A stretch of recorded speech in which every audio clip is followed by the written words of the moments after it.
अब हरियाणा की बेटियां भी बनेगी बॉस। जी हाँ, ये सच है क्योंकि हरियाणा सरकार ने महिलाओं के लिए ऐसा प्लान लॉन्च किया है जो उन्हें सीधा उद्यमिता की ऊंचाई पे पहुंचा देगा। ये सुन के हैरानी की बात नहीं है, ये सच है।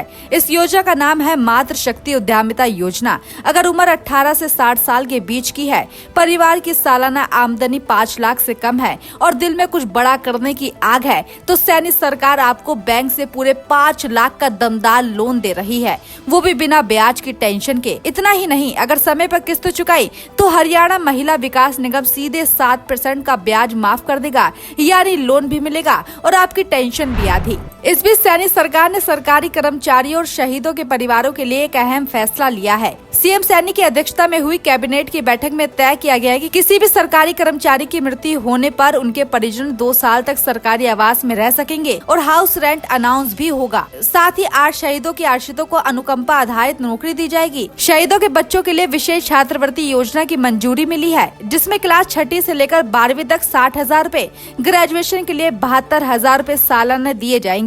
SYL नहर विवाद, जो पंजाब और हरियाणा के बीच पानी के बंटवारे को लेकर दशकों से चला आ रहा है, अब सुलझने की उम्मीद जगी है क्योंकि मोदी सरकार ने दोनों राज्यों के मुख्यमंत्री को बातचीत के लिए दिल्ली बुलाया है।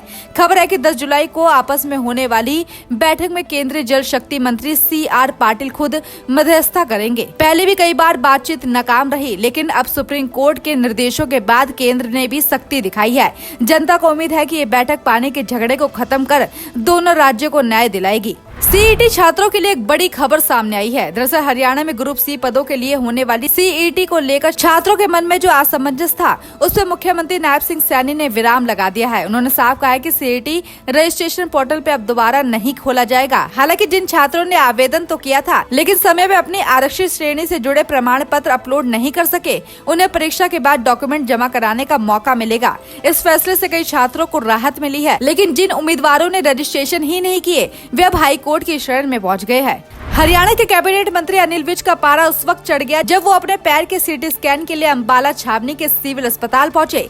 इस दौरान वहां की हालत देख वो भड़क उठे।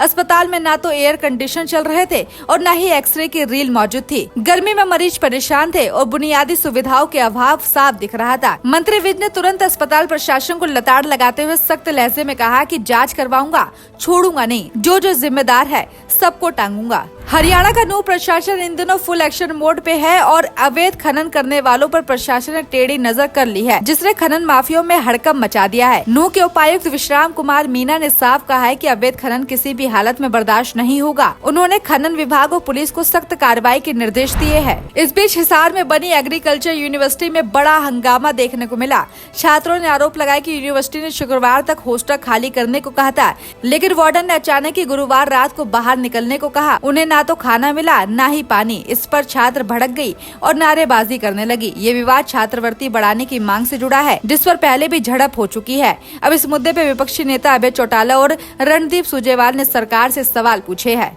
हरियाणा में मानसून ने अब रफ्तार पकड़ ली है। बताया जा रहा है कि 22 जिलों में बारिश होने की संभावना है। कई जिलों में तो बारिश भी देखने को मिली है। वहीं इस बार जून में पिछले साल से ज्यादा बारिश दर्ज की गई है। करनाल के गुरु नानकपुरा के एक सरकारी स्कूल में 2.5 फीट लंबा कोबरा घुस गया, जिसे स्कैनर मैन सतीश ने सुरक्षित जंगल छोड़ा। वहीं नारनौला में बारिश के कारण 33 kV बिजली सब सेंटर पे खराबी आ गई, जिससे रात 6 घंटे बिजली गुल रही और लोगों को काफी परेशानियां झेलनी पड़ी। अगली खबर रादौर से है, जहाँ इंटरनेशनल एंटी ड्रग डे पर रादौर पुलिस ने एक विशेष जागरूकता अभियान का आयोजन किया। कार्यक्रम में DSP आशीष चौधरी मुख्य अतिथि के रूप में मौजूद रहे। उन्होंने लोगों को नशे के दुष्प्रभावों से अवगत करवाते हुए नशा मुक्त समाज दिशा में काम करने की अपील की है। DSP ने कहा है कि नशा व्यक्ति के स्वास्थ्य के साथ साथ परिवार और समाज को भी बर्बाद करता है। खासकर युवा वर्ग को इससे बचना चाहिए और दूसरों को भी जागरूक करना चाहिए। कुरुक्षेत्र के शाहबाद में हुई फायरिंग मामले में अब तक हमलावरों का कोई सुराग नहीं मिल पाया है।